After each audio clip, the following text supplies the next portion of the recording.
back to the Monday meetings. Today we have a little bit of difference because there was some COVID positive cases and outbreaks in the city where we are here.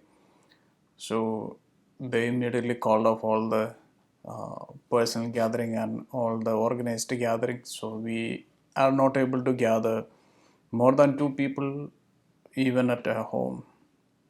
So that forced us to go back to the online service. So, but I can see your comments. I'm just watching it from here.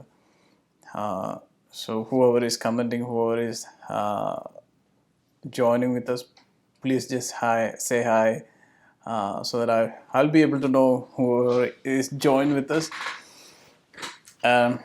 So excited to be with you after a long time like this. So the church setup, it's entirely different, but this is something that we need to adopt. It's entirely a new thing that, yeah, I can see your comment. I can see your comment, Georgie, Abel, Leia. One way this is good. Like I feel like, I'm more engaged. So anyway, thank you so much for joining with us. May the God bless you and reward you for all the effort that you're putting. And I'm sure today or tomorrow that you will see the fruit of it. You will see how God is taking you. And sometimes we don't understand how God is molding us. Sometimes we may not feel that we don't have a shape, we don't have a purpose, we don't have anything that which is visible. But remember that if a clay in a master's hand or in a potter's hand, until that become a vessel, and the vessel reach into the place where it's supposed to be, that vessel will not be able to find its purpose. When God is forming you, when God is working in you, you may not be able to understand what is going to happen. But there will be a day that when everything is finished, then you will find out, oh, this is what God was doing in me for last long time. So I wanted to encourage you to stay connected with us, to stay connected in the Spirit. Thank you, Jesus. I already start feeling God's presence is moving. Thank you, Father. Since the group is going to enlarge, there are more people going to join virtually and physically when we are allowed to gather. So let's turn our Bible into Jeremiah chapter 18 from verse 1 onwards. The Lord gave another message to Jeremiah. He said, "Go down to the potter's shop, and I will speak to you there." So I did as he told me and found the potter working at his wheel. But the jar he was making did not turn out as he had hoped. So he crushed it into a lump of clay. Again started over. Then the Lord gave me this message: O Israel, can I not do it to you as this potter has done to his clay? As the clay is in potter's hand, so are you in my hand. As the clay is in the potter's hand, so are you in my hand. Today I just wanted to share the word that God has put in my heart. We can see in this situation where God is asking Jeremiah to go down into the potter's shop. In some version it says potter's house. So when and God is telling, like, when you go there, I'm going to speak to you. So the interesting thing what we need to think about is God is already speaking to Jeremiah. Now, if you read the version what I was using is NLT. If you read it in ESV, it says, "Arise and go down to the potter's house." So that means already God is speaking to Jeremiah and telling him, you have to get up and go down into a specific place in order to listen further. It's an invitation from God to Jeremiah that where you are right now, I can talk to you in a certain level, but to make you understand that what I wanted to talk to you, you have to, first thing what you need to do is you have to arise from where you are. The most of the time what will happen is if you continue to stay in a place for a long time, the voice that you are listening become familiar for you, and there are a lot of chances that that familiarity will cause you to lose the value of that word or the purpose of the word or the weight of that word. Now, if God can come down to that place and talk to Jeremiah, why don't God can just speak the same word to him? He can just tell that, yeah, you are in my hand as a clay in the potter's hand. But how God wanted to speak to him is in a different way. Some of the time that we need to understand when God starts speaking to us, He will speak to us where we are. And God will take us into a place where He can talk what He wanted to speak to us. If we study the Old Testament, we can see that when God came down and asked Moses to come up to the mountain, why the same God who came down to speak to Moses cannot give the 10 commandments in the valley? He came down and he started speaking to him.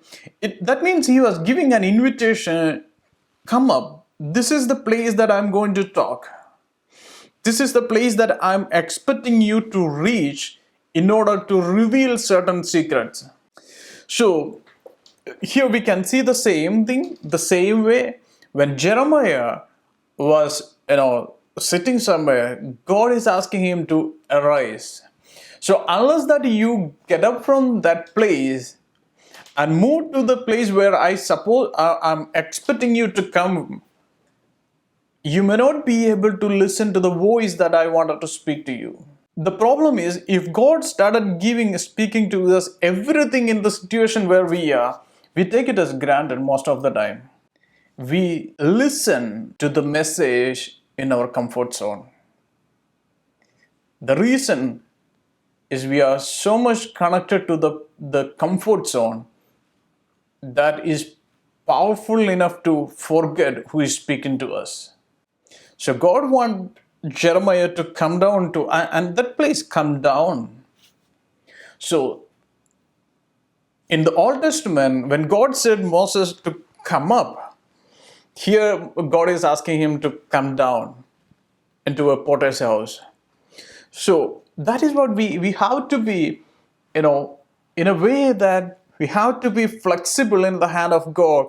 If God is taking us into higher levels, we have to be ready for it. If God is taking us into the lower level, and we should be able to come down in a way. So there are times that we move in only in the hyper spirituality, and we don't listen to the voice of God. And here God is asking, okay, you have to come down in a certain level if you want to listen to me. And that is where Jeremiah got up and he said that I went down to the potter's house. And there he was working at his wheel. So instead of speaking a word, God is showing him a situation there and started giving him a new perspective. When he saw that, when he went through the process, he he saw that how the potter is working on a wheel and what is happening there. Sometimes, when God speaks to us, we may not be able to understand the depth of it unless we go through it. It's not necessary that we have to go through it, everything. But there are times that God will send you through a certain situation so you will be able to understand what is that journey about.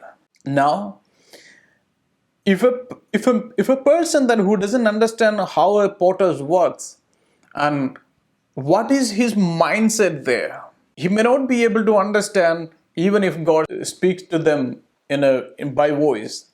So here God is using a potter. Then he's showing a situation that he was working in a wheel and the vessel he was making, it got spoiled or it did not turn into the way that the potter wanted. Now we should understand the mindset of the potter. He is not tensed or he is not hopeless. He is not discouraged. He is not like complaining. He is not telling that the clay is not good. As long as the clay is in his hand, he knows that he can rebuild again. It doesn't matter how broken you are, as long as you are in the hand of God, He can build you again. He can build you beautifully. So the problem is we don't understand the mindset of the potter. That is why when something happens, we start questioning God. If something happens, we take tension. If something happens, our worship is gone. If something happens, our praise is gone. If something happens, our spirituality is being questioned. What I wanted to say is the what was happening in his will did not influence his mindset. He was very much clear about what he can do. He was very much clear about what this clay can turn into.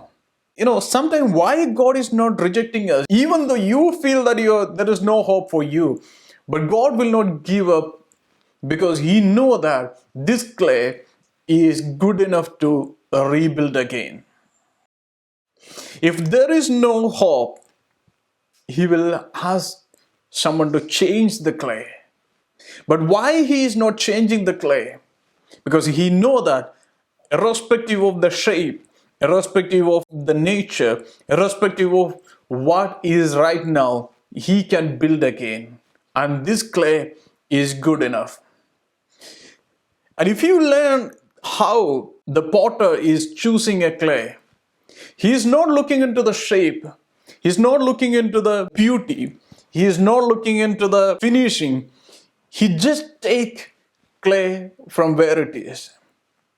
And we should understand when the potter touched his hand first time, the clay doesn't have anything. And he don't demand also anything. What he was looking for is, okay, is it a good clay that I can work on it? And if that is good, that's enough for him. It doesn't matter your shape, your nature, or where you belongs to. What matters is if he finds you there, this is good, and he can mold you, he will pick you. I don't know whom God is speaking. I sense in my spirit that God is speaking to some of you deeply. If you are worried about your past, if you are worried about your old lifestyle, you're worried about your, what happens in the past, he was not looking at, imagine that if you can understand where we can find the clay. It is not in the palace. It is not in the good places. It is probably it is not even in a garden. If a potter wanted to collect a clay, he will go to an empty land. If that mud, that portion of the clay is used by something, he may not be able to take it. So usually, if a potter is taking a clay, Most of the time, the clay absolutely useless. And from there, he start his purpose.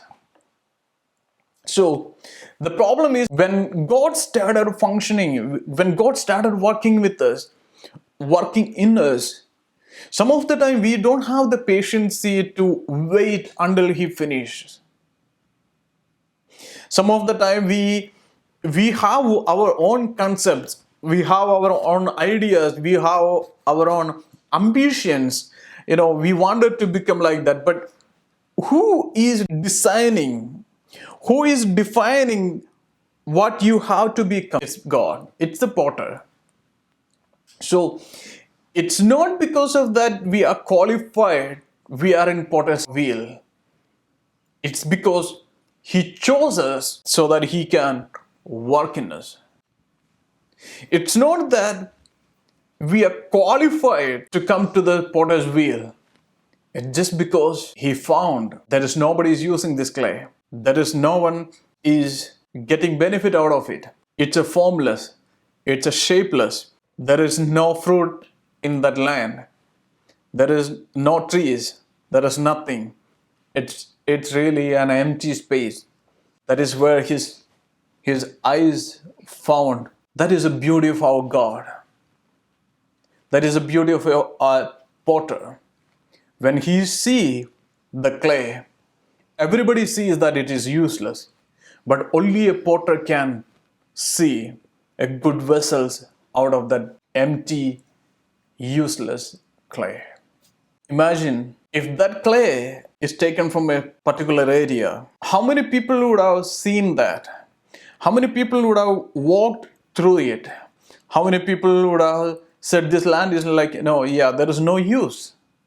So until a potter sees that clay will be useless. And if everybody is telling that there is no use, when a potter sees that, I'm sure that he'll find something in that. I feel the Holy Spirit is ministering to some of you very deeply, irrespective of where you are from, irrespective of what you are done from. He has a process to purify you.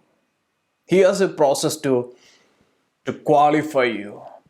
And imagine when a potter collected clay, it may not be clean, it may not be pure, but he has a system. He has a way that he will clean it. He will purify it. We may feel like there is no meaning. We may feel like there is no purpose. We don't know what to do. And we feel sometimes helpless because we don't have a shape. We don't know what to do. There are things, if you look into that, there are things that there are things which you don't want. It's all mixed up. But let me tell you, still you are in the master's hand. Still you are in the potter's hand. God is not a God who accepts only qualified people. God is a God who qualifies people. The world has a different way. The world will accept only qualified people, but not God. Because He knows how to qualify you. He knows how to purify you. He knows how to make you in a way that nobody has imagined in their heart. So if we learn this, we can understand how a master, how a potter is functioning. When he take the clay already has a history. The clay already has a identity, shape, texture, nature, character, and everything. But just because the potter choose the clay, it may not be able to come out as he want. That is why he started searching what all things can be done inside the clay. Remember, when a potter works with the clay initially, what he was looking for is not the outward shape. He will be looking for what is there inside. Because unless He deals with that inside, very deepest portion, every texture and every minute things. He knows that even if he is building a shape out of that clay, it will not stand. It won't last for a long time. And the value of that vessel will not go to the value of the clay which is purified and created something. So his hand will go deep inside and he will search for it and he will remove it. And that is where the process starts.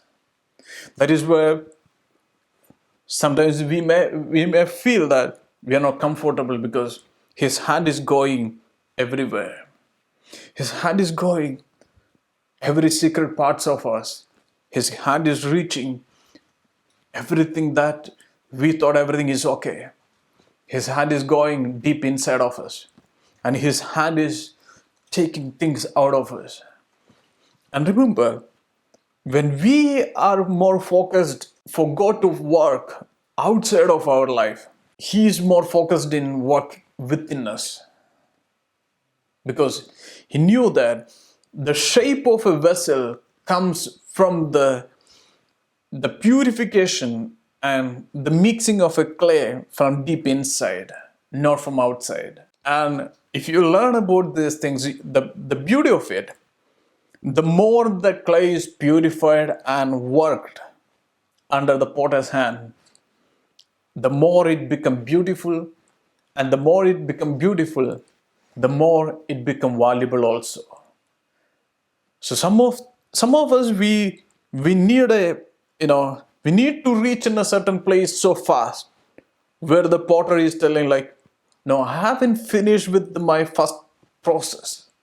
I haven't done with these things because I can now. If you want me to make as a vessel, I can make you, but I don't want to take you into a level right now because I'm still functioning inside. I'm still functioning with you. I'm still working in you because I don't want you to become a pot that can be used it can be used and throw out. But I wanted to be to make you as a pot which will be staying for ages. There are days we go through in our life when we go to bed, we don't know what is going to happen tomorrow. But what made me comfortable is, though I am sleeping, but my master is not sleeping. Even when you take rest, remember your master is functioning. Your master is working in you. That potter is working in you. Sometimes we need to wait until that time. God says, yeah, this is the time. Until then, God will be dealing with a lot of things which we may not be knowing it. The more the clay can, melt in the hand of the potter, the more the clay become vulnerable, the more the clay become, flexible, the more he can function on it. That is the beauty of it. That is where he can work limitlessly and he can work how he wants. That is where he can impart his dreams into a useless clay.